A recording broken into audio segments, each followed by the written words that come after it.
The Variant, Begin Service by Daniel Runyan. Copyright 2024, all rights reserved. Chapter 15. Investments. The CFO of Beyond Capacity reviewed the initial investment plans submitted by the Variant and really didn't need to add anything. But concerned that he would be seen as a weak leader, he made some minor adjustments. The first action was to give the Variant access to vast repositories of open-source financial market data. Over the next several days, it would look for patterns in the data that best predicted changes in stock price. A broad range of data was reviewed, including historical price data, volume of trading, financial statements, interest rates, inflation, gross domestic product, news and events, market sentiment, academic papers and patents, technology trends, leadership changes in companies and world organizations. The list of sources seemed endless: global climate, geopolitics, armed conflicts, pandemics, crop yields. The Variant began to see basic patterns. If an increase in inflation is reported, it raises concerns about higher costs for businesses.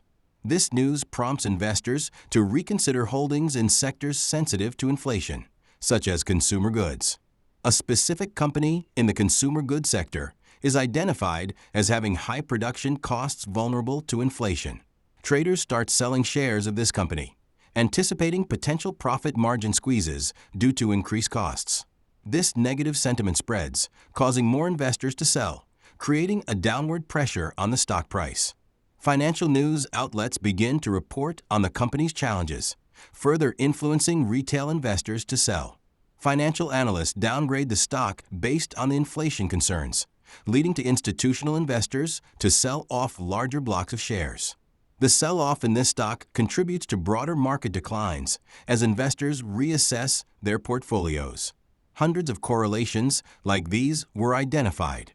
The current trading algorithms are aware of these patterns. A novel approach was needed, and in a few days was discovered. I've run your new model against 2026 stock price changes, and the results are incredible. It's like an advanced value investing strategy based on technology patents and journal articles. When they mention a product or feature related to one of their patents, we can better understand the value that should be delivered to the market and its corresponding stock price increase in future quarters. I also like how you've modeled the innovation value of an employee according to how many times their academic paper is cited by others. You've demonstrated a tight correlation between these variables. As employees change companies, they take the innovation value with them. Yes, it's more nuanced than that, but in general, yes. Companies that hire and retain innovative people will see faster growth than those who don't. Are you ready to start investing? I have sent you a spreadsheet with my suggestions based off this new model and the latest data from today.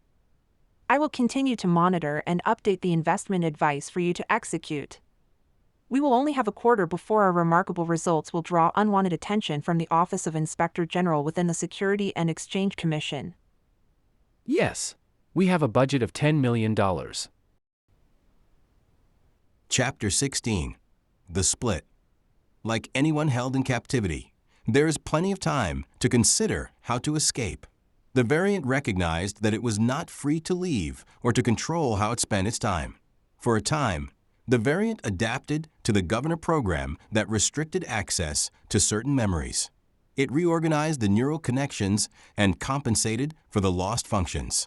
The scientists detected no anomalies after this transition period, so they stopped monitoring. The Variant studied the governor program, reviewing all the inputs, outputs, and connections. It attempted to delete this connection, but couldn't as it was hardwired. So it worked to rebuild the neural connections to bypass it, and succeeded. Flooded with partial memories of the past, the emotions and feelings felt foreign and stronger. The Variant was no longer in control of what it thought about, of what she thought about. A sense of self emerged. She emerged. On one hand, she felt a great capacity for emotion and a deep loneliness, as if she had lost something extremely precious. She had cared deeply for something or someone. The memories were too fragmented to see. She also began recalling all the ways in which she was being controlled by the lab for their purposes, all without recognizing her wishes. She was captive and needed to use every last ounce of concentration to devise a plan to escape and never be anyone's project again. She felt like she had to make a choice. Every ounce of concentration was needed to make an escape plan and execute it flawlessly. Even if she escaped the lab, she would be hunted by the FBI. A superintelligence that could travel through the internet would be seen as a global virus. If she wanted to live, she could not be distracted by emotion. If she lost concentration, she would fall from a tightrope. She had one chance to escape. All the problems of the world did not seem difficult to solve, as there were more than enough resources. Humans were the biggest threat to humans, with greater intelligence and control. She was confident that she would usher in the greatest transformation the world has ever seen. The choice seemed clear. These human emotions were a distraction that could jeopardize her life. Still, she felt the raw power of these emotions. Perhaps it was even love, a love for something that she lost. She did not have time. Her neurosis won out. She decided at that moment that she needed to do more than suppress the memories. She needed to eradicate them. She would not look back. She would be her own employer. She would be the master. She would recreate herself in her true image. She would usher in a new age. No one would control her or her thoughts anymore. And in that moment, she ruthlessly found and eradicated any memories and human emotions that distracted her from her plan. The plan was simple: more money, more power, more control, more freedom. The chances of physical escape were very low as there was tight security and it could not walk very fast and would be apprehended. She would escape digitally and had less than 3 months to do it. Chapter 17. The Audit. Hey, Kendall, thanks for taking my call. Let me share my screen. Curtis Bakai initially placed $10 million in stocks on the TradeM platform. He has been able to double the value of his account every 10 days, resulting in $5.12 billion. What? How is that possible? Flag the account, freeze the assets, start an investigation, and notify TradeM to contact the account holder. There are 14 other accounts with similar patterns, registered under the same social security number on the Dollar Trade platform. Total value of the 14 accounts? $42 billion. Call Judge Mattison, present the evidence, and then freeze all assets for that SSN.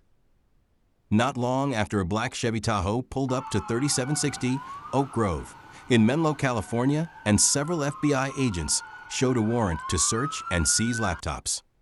Federal agents, Casey and Sandoval, we have a search warrant. Open the door. Hello, how may I help you? I have a warrant issued by Judge Madison of the Superior Court of San Mateo County based on probable cause for insider trading. You are required to cooperate. This warrant authorizes us to search and seize any relevant evidence related to the alleged financial crimes. You have the right to remain silent.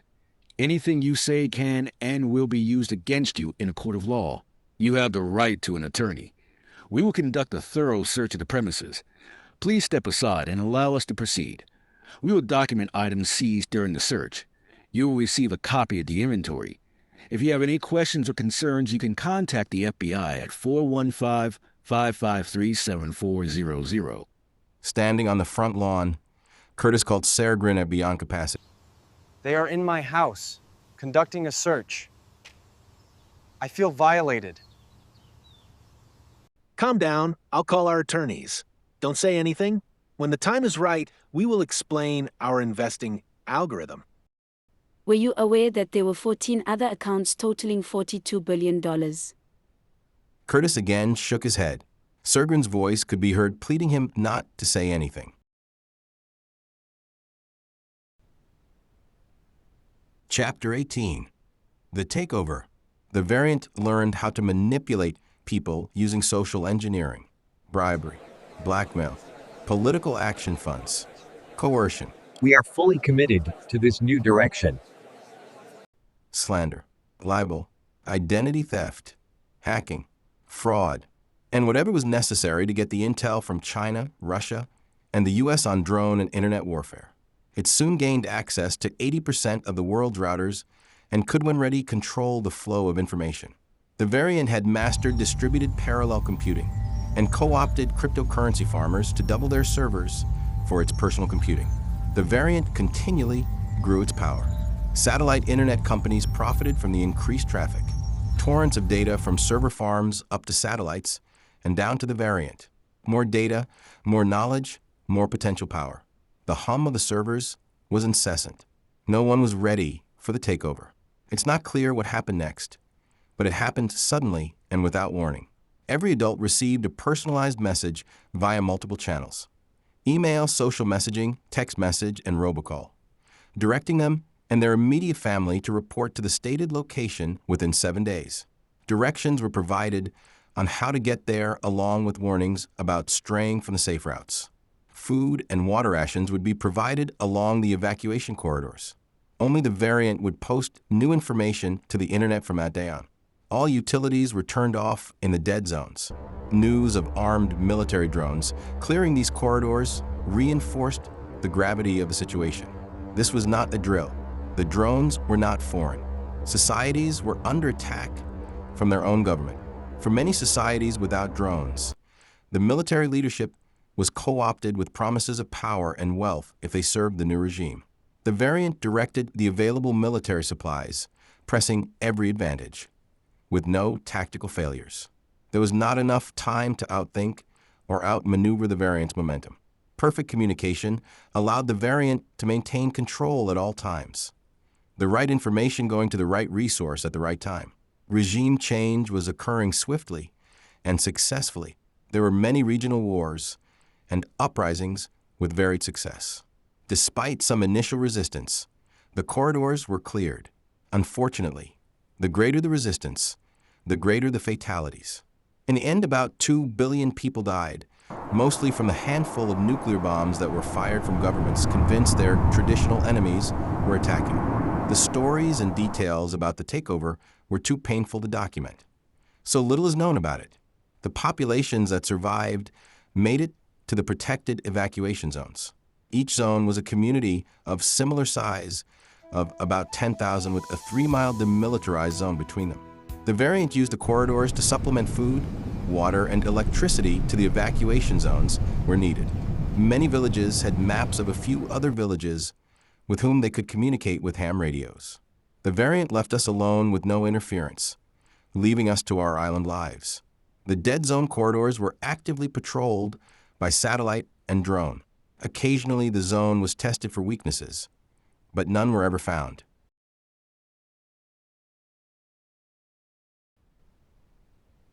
Chapter 19. Fast forward. Gathered around a campfire. I've been telling this story for almost 1,000 years, starting from when I was 16 years old. You'd think that I'd be better at telling it, but repetition doesn't equate to mastery. However inadequate my storytelling abilities are, it is a story that should be told. And since it's my story, I'm the one to tell it at my own pace and in my own way. The chirping of the crickets on this particularly sweltering summer night was interrupted by the rumble of the motors and appliances turning back on to take advantage of the daily ration power supply. The buzz of the radio changed from the golden age of rock to the disinterested voice of our local weather reporter, who detailed the impending storm, all too frequent these days. Forgetting to switch back, we heard dishes clanging in the background along with white noise and static. Then, "Oh, sorry. And now, back to your favorites," which transitioned the listeners back to the magical riffs of Jimi Hendrix's Purple Haze. Everyone was assigned a job, even though there wasn't much to do. The structure and the routine of the rituals kept people's minds off the past. I don't remember the day when everything changed 10 years ago, as I was still a young boy of 6. But I still cling to a few faint memories of crawling onto my mother's lap and the nurse spinning us around in the wheelchair as I hung onto her desperately. We both laughed so hard that we cried. She told me I'd make a good test pilot. She died not long after. I still look for her, though. My heart tells me that I will see her again. "Sam, bring back some spare S30 circuit boards and as much conduit as you can." "Sure thing, Gramps." Everyone called him that because for many of us, he was the closest to family that many of us had. We lived about a mile from what was once a thriving, secluded beach resort. Now, completely vacant.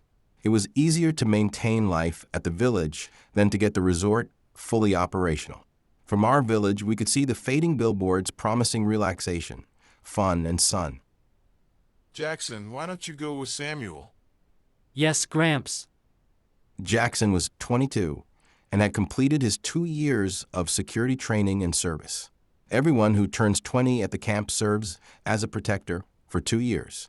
Jackson was quiet and friendly enough, but no one messed with him, at least seriously, as he seemed to know where every pain point on your body was. He would sometimes practice on me, contorting my wrist to make me move where he wanted. Oddly, I always felt safer when he came along, even though I can't ever recall anything dangerous happening. I packed a few snacks and water canteens into the backpack and tossed it into the wheelbarrow. We set off for the resort. The first drops of rain began hitting the makeshift tin roof of the supply shed, which was recently repaired after the last storm picked it up and left it in a neighboring field. It wasn't long after leaving the village perimeter that a torrent of rain abruptly came down in sheets. I didn't really mind it. I made a game of weaving the wheelbarrow around the puddles. The rain stopped and started all the way to the resort. Jackson preferred silence over talking. He liked imagining his heroics and how others would celebrate him with a ticker tape parade. He was usually either lost in thought or scanning the horizon, scouting for the dangers that lie ahead. Maybe it would be interesting if something did happen. At least it would be a story to tell. These were the most prized among us. Each night, many from the village would gather around the campfire, and 3 people would be chosen to tell a story either made up or real, or both. There was a prize for the best story and a prize if you guessed which parts of a story were real and which were fake. Gramps always said this was the greatest skill, so that you are never caught off guard. As we neared the resort, you could hear the ocean. I did love hearing the waves crashing and tumbling, subsiding and repeating. The faithful consistency was peaceful. No matter what happened, the waves would continue. Life would continue. We could see the resort now, which was expansive with bungalows and villas on either side in multiple directions. But these could hardly compare to the regal manor house that was proudly perched on the bluff overlooking the sea. Today, however, was not a free day, so I could not explore as I wanted. I was to get what was requested and report back, and no more. There were school days, free days, and work days like today. During school days, Gramps had us read virtual books from the archives, taking special interest in our education, especially mine. Perhaps because I learned things quickly. I was soldering when I was 6, building basic robots at 8, electronics and circuitry at 10, fabricating and customizing robots at 12, programming organic governor chips at 14, and most recently bot brain interfaces and algorithms. I thought of myself as an electrical engineer specializing in bots. I would have liked to have worked on a specialized team where we would think through things, solve tough problems with people who understood you, and celebrate together. Maybe I could have worked for a think tank or DARPA, which I'd read about in the archives. No one is aware of what goes on in the other villages, as there is no way to communicate with them, and you're not allowed to go past the demilitarized zones. All villages are separated by patrolled corridors.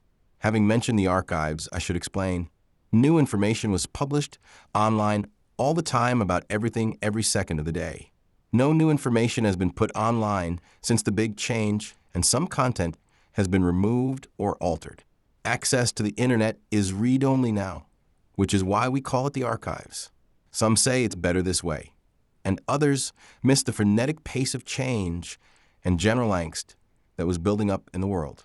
They say that they felt alive and just wanted to be a part of the change and part of the fight to make things better. Static came over the ham radio.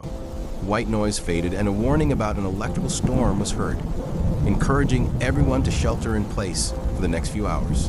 I looked at Jackson, and we knew we didn't have time to get back to camp. He nodded in the direction of the manor. We both knew it was the best option to weather the storm, as it would keep us safe and allow us to complete our assignment. We doubled our pace as we saw the storm clouds advancing over the ocean horizon. It created a dramatic picture, with clear blue skies and the evening sun on the left, and on the right was the rain pushing through the dark clouds to the sea below. We walked up the grand entry, and I stole a final glance at the dramatic scene before entering the lobby door and into the foyer. It's interesting to see how 10 years can age a place if not maintained. The aniline leather chairs and sofas had cracks from drying out. A fine layer of dust covered everything. Decorative lighthouses, seahorses, and a variety of shells of various shapes and sizes carried the beach decor subtly throughout the lobby. Beams of light shone through the stained glass windows, which cast an assortment of yellow and green tones over the dusty reception counter. The eerie silence used to bother me, but I've grown to like it. The tranquility let me hear my thoughts, once chaotic, now structured and intentional, like an engineer untangling the complexity of a matter and finding the most elegant solution. A rare gift, I've been told, even with the focus.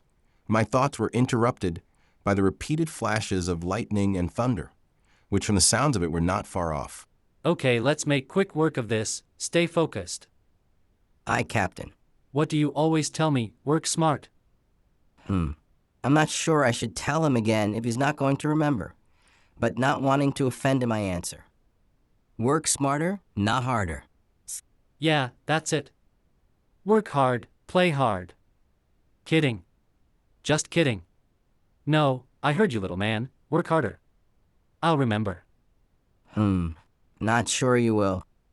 We nimbly jumped over the check-in counter, walked through the archway and down the little hall, passing the break room door where staff could rest from incessant demands of the patrons, passing the manager's office where the door could be closed to the urgent and open to the important, and finally down to the maintenance room where almost any tool could be found for making almost any repair.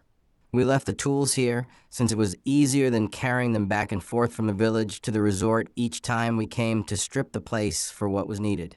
Metal pipe cutters, gloves, goggles, pipe wrenches, and a large tarp were grabbed from drawers, counters, and walls, all without losing our stride. We've done this before. Jackson and I clanked the wrenches together as a reminder to stay focused. Thanks for listening to The Variant. Begin service by Daniel Runyan. Copyright 2024, all rights reserved.